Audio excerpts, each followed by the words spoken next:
Mary is the Solution, Part 2. Fatima, Our Lady's Peace Plan from Heaven. In 1916, the Angel of Portugal appeared in Cova de Fatima, Portugal, 3 times, to 3 young children, Lucia, age 9, and her 2 cousins, Francisco, age 8, and Jacinta, age 6. He asked them to offer sacrifices to God. How? Make everything a sacrifice. He also taught them a prayer. O my God, I believe, I adore, I trust, and I love Thee, and I beg pardon for those who do not believe, do not adore, do not trust, and do not love Thee. In early May 1917, Pope Benedict XV was desperate to help end World War I, so he gave Our Lady a new title, Queen of Peace. He asked Catholics around the world to pray a novena for peace, and just days later, on May the 13th, Our Lady appeared to the 3 young children. Lucia was now aged 10, and her 2 cousins, Francisco, 9, and Jacinta, 7, respectively. Our Lady told Jacinta, wars are a punishment for sin. The children described the beautiful lady as more brilliant than the sun. Our Lady asked the children to pray the rosary every day and to come back at midday on the 13th for the next 6 months. Mary also asked the children if they were willing to offer God all the sufferings He may send them for the conversions of sinners. They readily agreed. Most people did not believe the children, but every month the crowds increased. On July the 13th, Our Lady momentarily showed the children a glimpse of hell, full of demons and damned souls.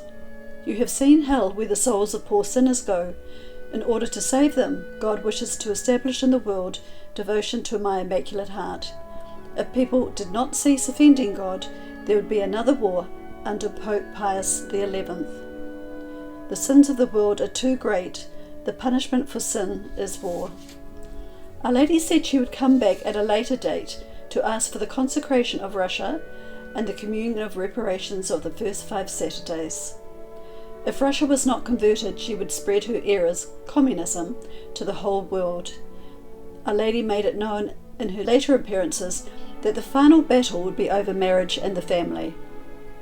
On August the 13th, the Masonic mayor of Orem, Arthur Santos, kidnapped the children and threw them in jail.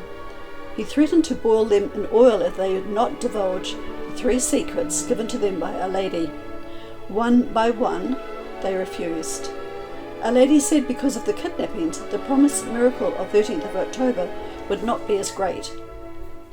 The weather over Europe on the 12th and 13th of October was horrendous, but 70,000 people, mostly on foot, trudged through the rain and muddy country roads to witness the prophesied miracle.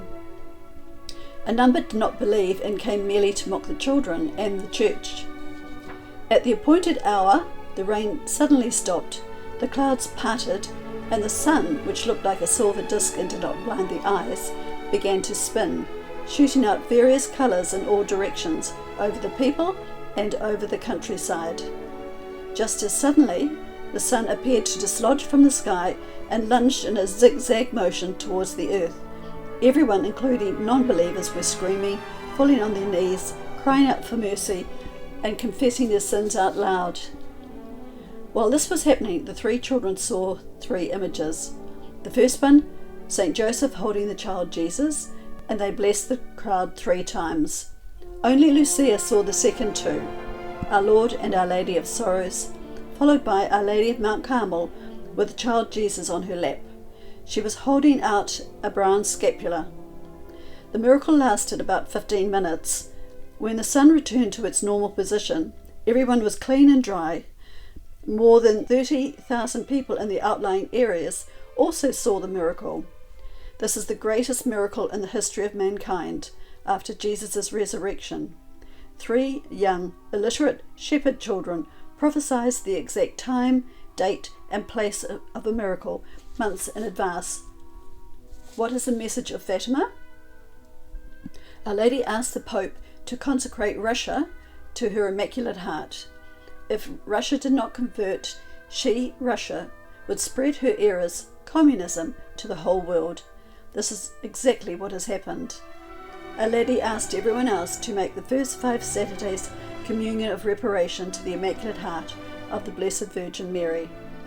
Confession within 20 days, receive Holy Communion, devout recitation of the Rosary, meditating on the Rosary with the intention of making reparation.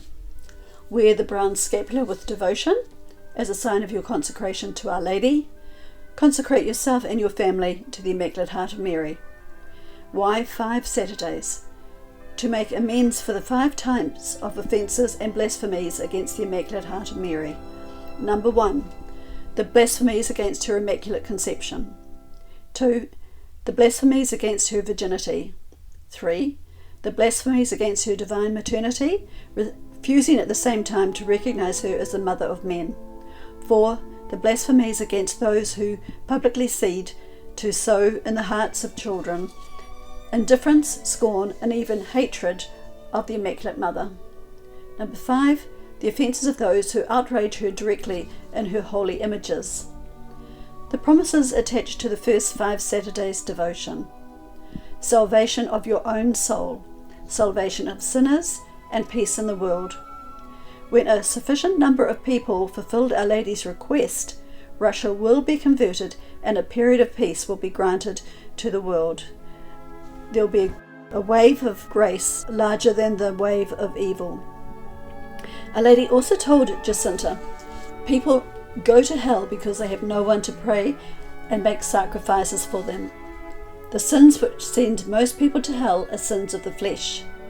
Many marriages are not good. Doctors do not know how to cure people properly because they haven't the love of God. Fashions will much offend our Lord. Priests must be very pure and only concern themselves with the things of the Church. The sacrifice Our Lady also asked of us is to fulfill the daily duties of our station in life. For example, if you are a husband or wife, be the best husband and wife you can. The same goes for mothers, fathers, sons and daughters. After loving God, that is our daily duty before all other things. Pope Pius XII said the sin of the century is the loss of the sense of sin. Given that many of Our Lady's prophecies at Quito, Ecuador, La Salette and Fatima have already come through, we would be very foolish not to take her warnings very seriously. I am very worried by the Blessed Virgin's messages to Lucia of Fatima. This persistence of Mary about the dangers which menace the Church is a divine warning against the suicide of altering the faith in her liturgy, her theology, and her soul. I hear all around me innovators who wish to dismantle the sacred chapel, destroy the universal flame of the Church, reject her ornaments, and make her feel remorse for her past. A day will come when the civilized world will deny its God, when the Church will doubt as Peter doubted. She will be tempted to believe that man has become God. In our churches, Christians will search in vain for the red lamp where God awaits them. Like Mary Magdalene weeping before the empty tomb, they will ask, where have they taken him? Eugenie Pacelli, future Pope Pius XII. The time to act is now. Please make the first 5 Saturday communion of reparation. Never forget what Our Lady of Fatima said. When enough people do what I ask, there will be peace.